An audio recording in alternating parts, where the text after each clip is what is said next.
In today's video, we are going to decode active versus passive voice, what they are, when to use them, and how to make your writing shine. Now imagine this. The cat chased the mouse. Crisp, clear, and energetic. That's active voice. Now try to flip it. The mouse was chased by the cat. Same story, but slower, more detached. That's passive voice. Both have purpose, and by the end of this video, you will know exactly which to use and why. Now, if we say active voice, it is always subject, verb, object. Example, the dog chases the ball. Subject, verb, and object, right? But in case of passive voice, subject receives action, often with to be plus past participle, the third form of the verb. Example, the ball was chased by the dog. Active voice is concise and direct. It is very ideal for engaging writing. The example, the marketing team launched the campaign. Passive voice, it shifts focus to the action or recipient. The campaign was launched by the marketing team. So it will be useful when the actor is unknown or unimportant. Okay. In academic or scientific context, passive voice often establishes an objective tone. The samples were collected, so and so. So you wanna go active when you're aiming for clarity, punch, or energy. Basically, anytime you want your sentence to snap and hold attention, it makes the doer front and center. So if who is doing something matters, go active. It's perfect for stories, marketing, emails, or pretty much anything you want to hit hard. On the flip side, lean into passive when your focus is on the action or its result, not who did it. It's great when the actor is unknown, unimportant, or you just don't care to mention them. You will also want passive informal or scientific writing where the tone needs to be in a neutral and the result matters more than the person doing the action. So let's see here. What are they when it comes to active and passive? Sometimes we speak with stronger or weaker emphasis on things. When we speak stronger, it's called active. When we speak weaker, it's called passive. This is in simple terms, okay? So when we describe a subject performing an action, then it is active. When we describe it as acted upon, then it's passive voice. These are some examples.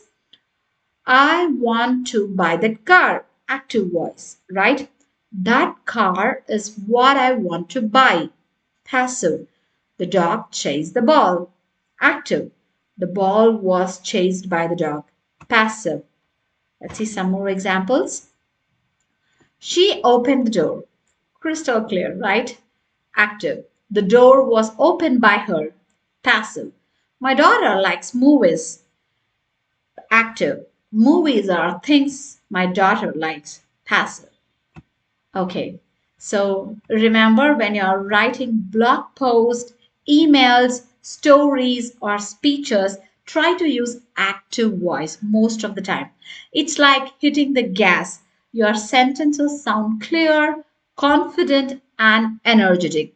You get to the point faster, and your readers or listeners stay hooked. Don't lean too much on passive voice. It can make things feel vague or wordy.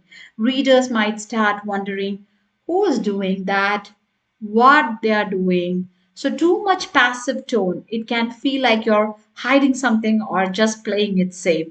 That said, sometimes passive is exactly the right move. Ever heard someone say mistakes were made? That's passive working its magic, downplaying the actor and softening the blow. It's a classic dodge, but it works if you want distance from the action.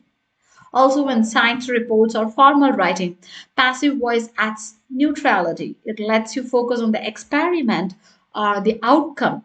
Say, for example, the experiment was conducted without shouting out the person behind it. It's all about the result, not the creator. Got it? So now let's go for practice. It's time for us to practice. Grab your notepad and a pen. You can just pause the video, try to read the question by yourself, try to identify whether the sentence is an active voice or a passive voice. Okay? I'll also read it for you. The first one is the robber stole the money. Active or passive? My sister got a tattoo last week. Active or passive? I was bitten by the dog. She was asked by the teacher to help.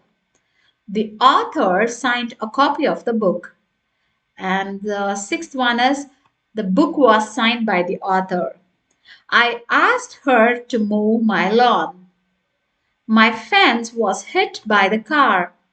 The boxer punched his opponent. The opponent got punched by the boxer. It's pretty simple and easy, right?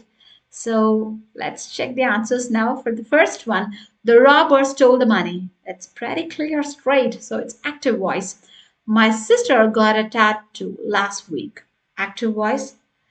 I was bitten by the dog. Passive. She was asked by the teacher to help. Passive voice. And for the fifth one, the author signed a copy of the book. Active. The book was signed by the author. Passive. I asked her to mow my lawn. Active. My fence was hit by the car. Active. The boxer punched his opponent. Active. The opponent got punched by the boxer. Passive. Remember, passive voice does not always mean past tense. I'll tell you, many learners assume passive voice equals to past tense, which is not true. Passive voice can occur in any tense. What matters is the structure, not the time.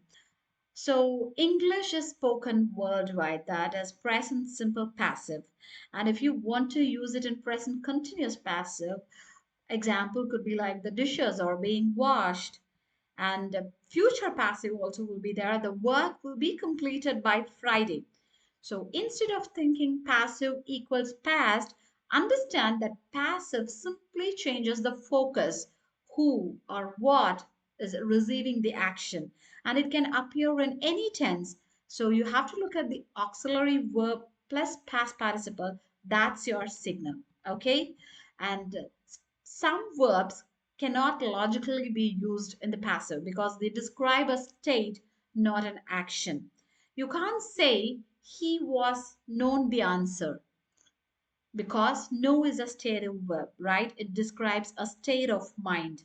Instead, the answer was known by him.